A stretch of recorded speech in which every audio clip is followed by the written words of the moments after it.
Hollywood, 1979. An exclusive party for the elite. Muhammad Ali was at the peak of his fame, having just reclaimed his title. In another corner stood 27-year-old Steven Seagal, a brash aikido instructor whom no one knew. Seagal publicly declared that against his technique, boxing was useless. Ali heard this. The roar in the room died out. The champion approached the young master. The air in the Beverly Hills Hotel ballroom grew heavy with the sudden shift in gravity that always accompanied the greatest. The scent of expensive cigars and French perfume seemed to evaporate, replaced by the electric tension of a looming confrontation. Ali moved with the effortless grace of a man who owned the very ground he walked upon, his eyes locked onto the tall, lean figure in the traditional Japanese hakama. Seagal did not flinch. He stood his ground with a rigid, focused intensity that contrasted sharply with the relaxed, almost fluid confidence of the world heavyweight champion. The surrounding crowd of movie stars, producers, and high-profile athletes pulled back instinctively, creating a hollow circle of silence in the center of the gilded hall. Every clink of a glass and every distant laugh from the hallway felt like an intrusion into a sacred space where two different philosophies of combat were about to collide. Seagal had been holding court, demonstrating how a smaller man could use an attacker's momentum to send them flying across the mats. But the arrival of Ali changed the nature of the room entirely. This was no longer a demonstration for bored socialites. It was a direct challenge to the throne of the most famous fighter on the planet. Ali stopped just a few feet from the young martial artist, his presence filling the gap between them like a physical wall. He studied Seagal's posture, noting the stillness and the way the instructor's hands hovered near his waist, ready for a movement that had not yet been signaled. The onlookers watched the flicker of fire in Ali's eyes, a look that had signaled the end for dozens of men in the ring. Seagal's reputation as a lethal expert from the dojos of Osaka was being weighed against the raw, proven power of the Louisville Lip. There was no room for bluffing in this circle. The glitz of the Hollywood party faded into the background as the two men measured each other's reach, intent, and spirit. The silence stretched, becoming uncomfortable for those watching, a vacuum of sound that demanded a resolution. The young instructor's claim had been a spark thrown into a powder keg, and now the explosion was imminent. Seagal's expression remained a mask of traditional martial arts discipline, but the calculated coldness in his gaze showed he was fully aware of the stakes. He had spent a decade in Japan mastering the art of redirection, and now he was offering to redirect the most famous fists in history. Ali didn't need to say a word to make his point clear. His posture alone asked the question that everyone in the room was thinking. The tension reached a breaking point where the next second would either solidify a legend or shatter a career before it even began. The world of combat sports and the world of ancient tradition stood toe-to-toe, waiting for the first sign of movement.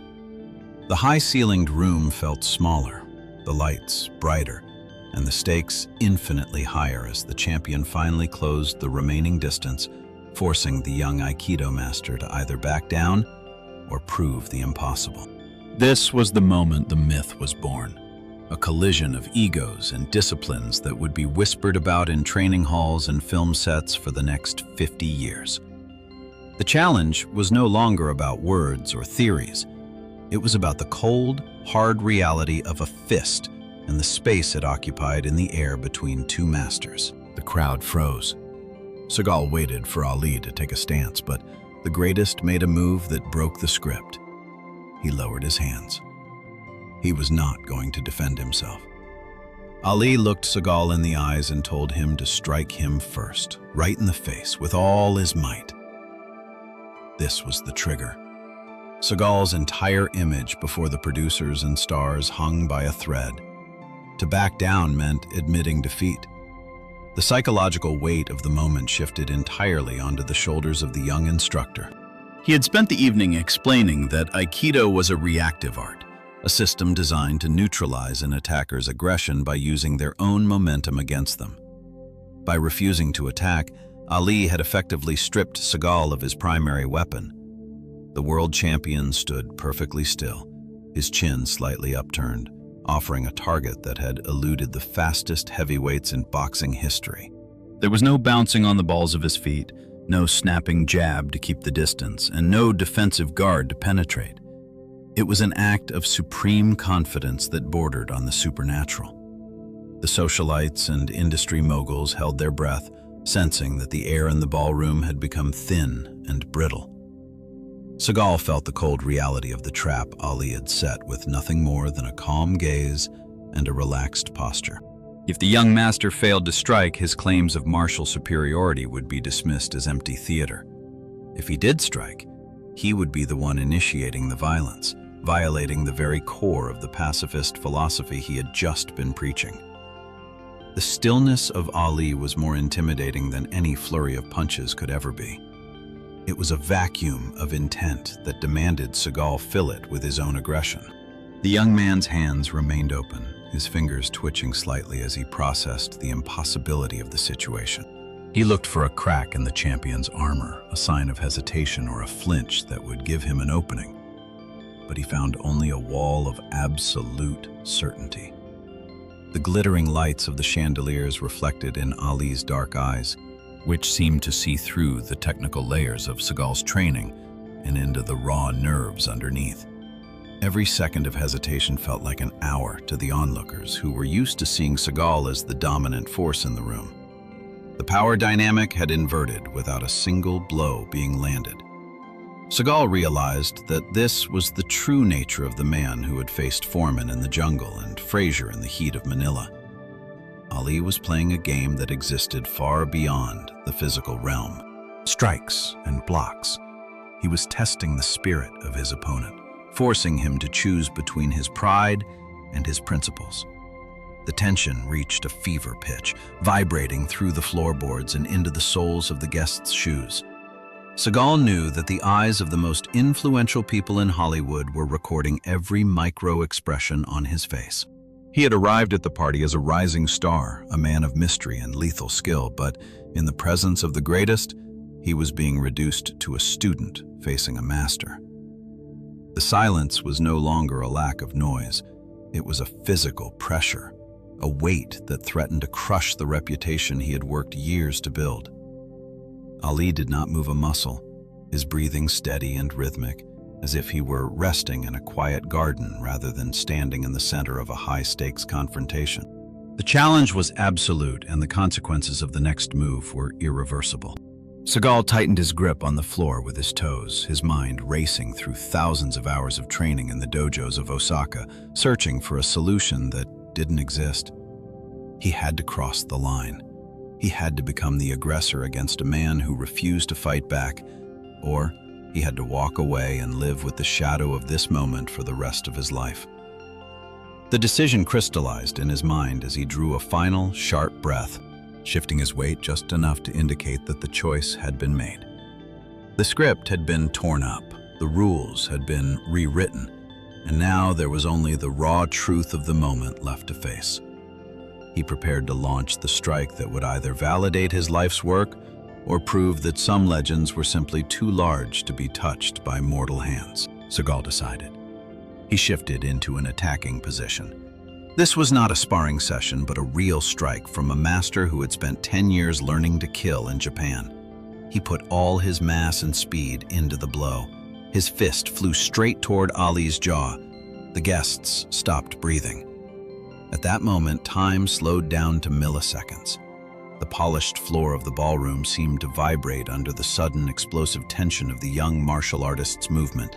Seagal's body uncoiled like a steel spring that had been compressed to its absolute limit, every muscle fiber in his legs and torso contributing to the forward momentum.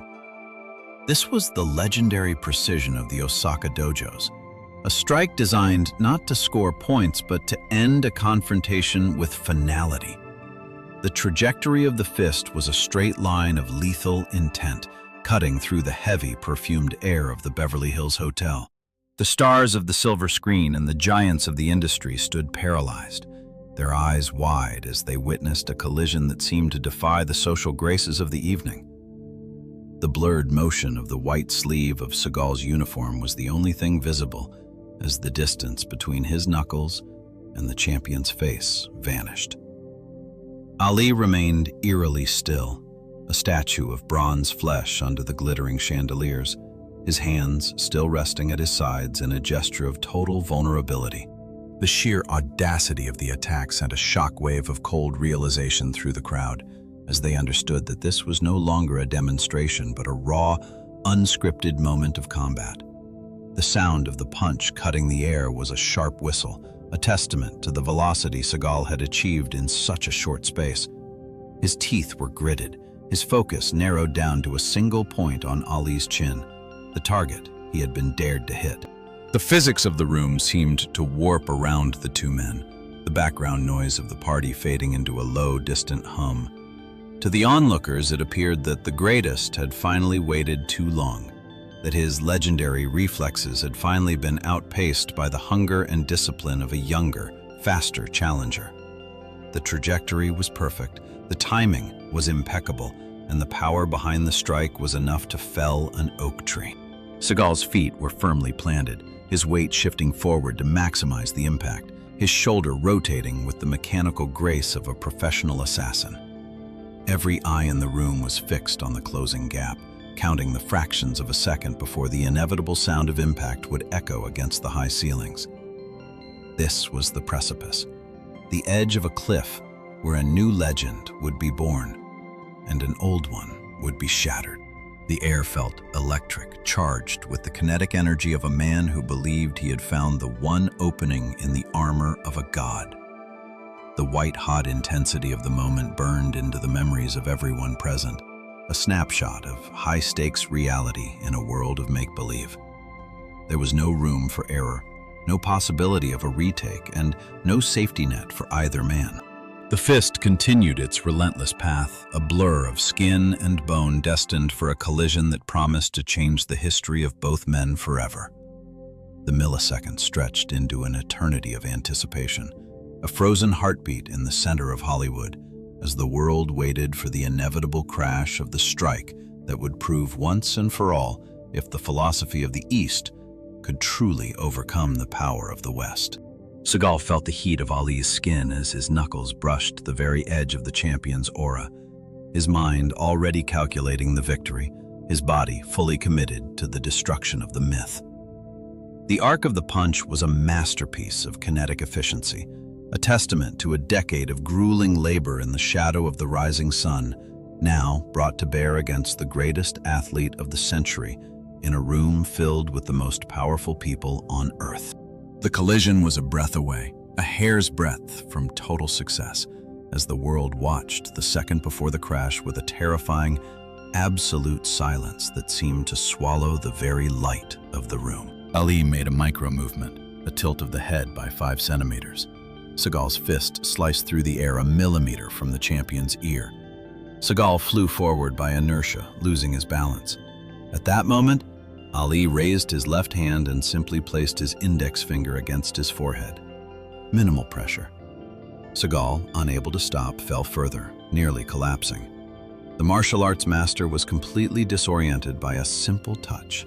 The room seemed to tilt on its axis as the physical laws of the dojo crumbled before the cold reality of the ring. Seagal's momentum, which he had banked on to crush the myth of the greatest, became his own worst enemy as it dragged him into a void where Ali's face had been only a fraction of a second before. The index finger resting on his brow acted as a pivot point for his entire world to spin out of control.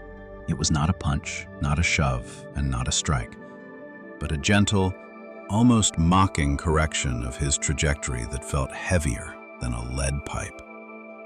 The elite crowd watched in a state of suspended disbelief as the tall, imposing figure of the aikido instructor stumbled like a novice, his feet tangling in a desperate attempt to find purchase on the polished floor.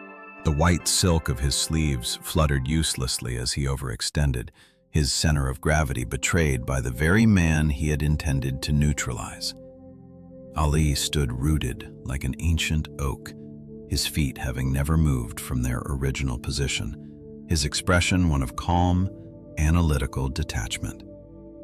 The finger remained extended for a heartbeat longer than necessary, a silent testament to the vast gulf in perception that existed between them. Seagal's eyes widened as he felt the slight pressure against his skull, a sensation that telegraphed his utter vulnerability to everyone in the ballroom. He was a man who had mastered the art of redirection, yet he found himself redirected by a single digit. The force of his own strike had carried him so far past his target that he was now looking at the floorboards instead of his opponent's eyes. The vacuum of silence in the hall was suffocating, broken only by the scuff of Seagal's soles as he fought to regain his dignity. Every muscle in his back strained to halt the forward plunge, but the mental shock of the miss was as debilitating as the physical displacement. He had committed everything to that one moment, and in the space of a heartbeat, it had been dismantled with the surgical precision of a man who had spent 20 years reading the shadows of human intent. The finger was gone now, Ali having dropped his hand back to his side with the same casual ease he might use to brush away a fly. Seagal finally caught his footing 3 steps away, his breath coming in ragged bursts, his heart hammering against his ribs with the rhythm of a trapped bird. He turned slowly, his face flushed with the heat of a failure that was public, absolute, and undeniably profound. The high-ceilinged room felt cavernous and cold, the glamour of the evening stripped away to reveal the raw hierarchy of true mastery. The producers and actors who had just been in awe of Seagal's techniques now looked on with a different kind of intensity, recognizing that they had witnessed something that transcended the choreographed violence of their movies. Ali did not gloat or posture. He simply waited for the young man to find his center again, his presence filling the center of the circle with a quiet, undeniable authority. The 5 centimeters of space that Ali had created by tilting his head had become a canyon that separated the skilled practitioner from the supreme master. Seagal stood there, his hands trembling slightly, staring at the man who had just used a single finger to rewrite the rules of his universe. The air between them was thick with the dust of shattered expectations, and for the first time in his life, the instructor from Osaka felt the true weight of a master's silence. He looked at Ali's hands, then back at his calm, steady eyes, realizing that the fight had ended before his fist had even left his side. The lesson was etched into the very atmosphere of the Beverly Hills Hotel, a truth that required no words to be understood by everyone present. It was the moment the physical struggle transformed into a spiritual realization, leaving the young master standing on the ruins of his own confidence, facing a giant who didn't even need to close his fist to win. The silence lasted 3 seconds. Then Ali said that in boxing, they called it hitting and moving. He did not strike back, although he could have knocked him out. Ali placed a hand on Seagal's shoulder. He explained that technique was nothing without timing and an understanding of intent.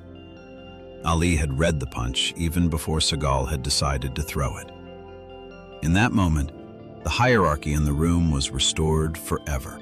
The weight of the champion's palm felt like a mountain on the young instructor's shoulder, a physical anchor bringing him back to a reality he had completely misjudged.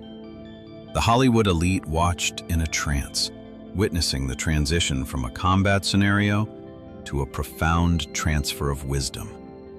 Seagal stood paralyzed, his breath still ragged, his body still humming with the adrenaline of a failed strike, while Ali remained the eye of the storm. The champion's eyes were not mocking. They were deep, ancient, and filled with the calm of a man who had seen 1,000 storms just like this one. He began to break down the mechanics of the encounter, his voice a low melodic hum that carried further than any shout. He pointed out the slight tensing of Seagal's lead foot, the microscopic shift in his shoulder, and the way his pupils had dilated a fraction of a second before the muscles even moved. It was a lesson in the invisible language of the body, a dialect that Ali had mastered in the blood and heat of the world's most brutal arenas. He showed the young man that while aikido looked for the attack to begin, the true master looked for the thought that preceded the attack. The crowd leaned in, mesmerized by the sight of the greatest, deconstructing the very fabric of combat for a man who had considered himself an expert. Seagal's rigid posture slowly began to soften as the realization hit him that he was being given a gift far more valuable than a victory. He saw that his 10 years in Japan had given him the tools, but Ali's 20 years in the ring had given him the vision. The champion demonstrated how he had used the 5 centimeters of space not as a retreat, but as a trap, drawing Seagal into a void where balance ceased to exist. Every word from Ali was a strike to the ego, yet delivered with a grace that made it impossible to resent. The power dynamic in the ballroom had settled back into its natural state, with the heavyweight king standing as the ultimate authority on human conflict. The instructors and masters who had watched Seagal with awe earlier that night now looked at Ali with a new level of reverence, realizing that his greatness was not just in his fists, but in his mind. The lesson continued as Ali moved his own hands in slow, rhythmic circles, showing how the energy of a room could be controlled without ever closing a fist.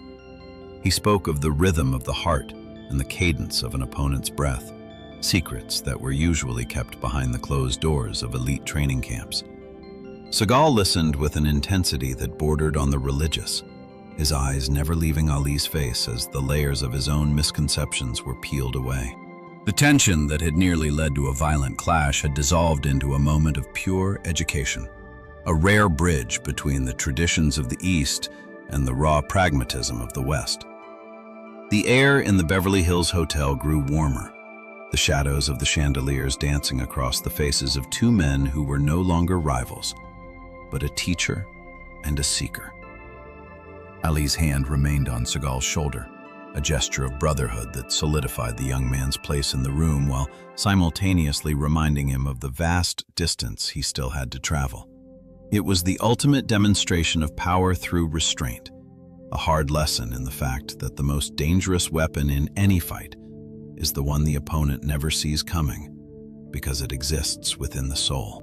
The guests stood in hushed reverence, sensing they had seen a private initiation, a moment where the brutal reality of the ring had corrected the theoretical perfection of the dojo, leaving both men changed in the quiet aftermath of a single missed punch. Seagal did what no one expected. He bowed deeply to Ali. His pride was broken, and the learning began. For the next hour, the world heavyweight champion taught the aikido master how to see the micro-movements of the shoulders and eyes. This evening changed Seagal's life and his future style in cinema. The story ended not with a fight, but with a recognition. The greatest fighter does not need to destroy an opponent to prove his strength. The ballroom of the Beverly Hills Hotel transformed from a social arena into a sanctuary of shared wisdom. The movie stars and industry titans who had come to see a spectacle instead witnessed a silent, profound transmission of knowledge. Ali moved with Seagal across the open floor, his feet tracing invisible patterns that had been forged in the fires of Manila and Zaire. He showed the young martial artist that the body always speaks before the fist strikes, that a shift in the weight of a hip or the tensing of a neck muscle was a loud shout to those who knew how to listen. Seagal followed every gesture with a devotion that replaced his earlier defiance, absorbing the rhythmic flow of a man who had survived the most dangerous punchers in history. The philosophy of the East, which sought harmony and redirection, met the brutal pragmatism of the West, which sought timing and truth. Ali explained through movement that the eyes are the windows not just to the soul, but to the next 3 seconds of a conflict. He demonstrated how to look through an opponent, to see the intention forming in the mind before it ever reached the limbs. This was the birth of a new philosophy for Seagal, one that would later define his persona on the global screen as a man who moved with an eerie, preemptive stillness. The intensity of their interaction created a vacuum around them, silencing the chatter of the party until only the scuff of their shoes and the rhythmic cadence of their breathing remained. Seagal realized that his decade in Japan had given him the grammar of combat, but Ali was showing him its soul. The champion's hands, which had once been weapons of mass destruction, were now instruments of guidance, gently Seagal's posture and directing his focus toward the subtle cues of human anatomy. Every time Seagal tried to anticipate a movement, Ali showed him a different layer of deception and reality, proving that the highest level of mastery was not about speed, but about being in the right place before the opponent even knew where that place was. As the hour drew to a close, the atmosphere in the room felt lighter, the tension of the earlier confrontation having evaporated into a shared respect that transcended disciplines. The producers, watching from the sidelines, saw a new kind of hero emerging, one who didn't just win through force, but through an almost supernatural understanding of his enemy. This was the lesson that would ripple through the decades, influencing the way action was choreographed and how the concept of the invincible warrior was presented to the world. Ali stood back finally, a small, knowing smile playing on his lips as he saw the change in the young man's eyes. The pride that had brought Seagal to the center of the room was gone, replaced by the quiet, heavy weight of true understanding. He understood now that the greatest victory was the fight that never had to happen because the opponent was already defeated by the master's presence alone. The evening concluded with a second bout, shorter and more intimate than the first, a silent pact between two men who had found common ground in the pursuit of perfection. Ali walked away toward the crowd, once again the center of the Hollywood universe, leaving Seagal standing in the center of the floor, a student who had finally found the missing piece of his own art. The story of those 3 seconds and the hour that followed became a whisper in the halls of power, a reminder that true strength is found in the space between the strike and the spirit, where the greatest had once again proven that his title was not just a rank, but a state of being. Seagal carried this moment into every frame of his future work, a legacy of a warm California night where a boxer taught a master how to truly see, and where the world learned that a single finger could be more powerful than 1,000 fists.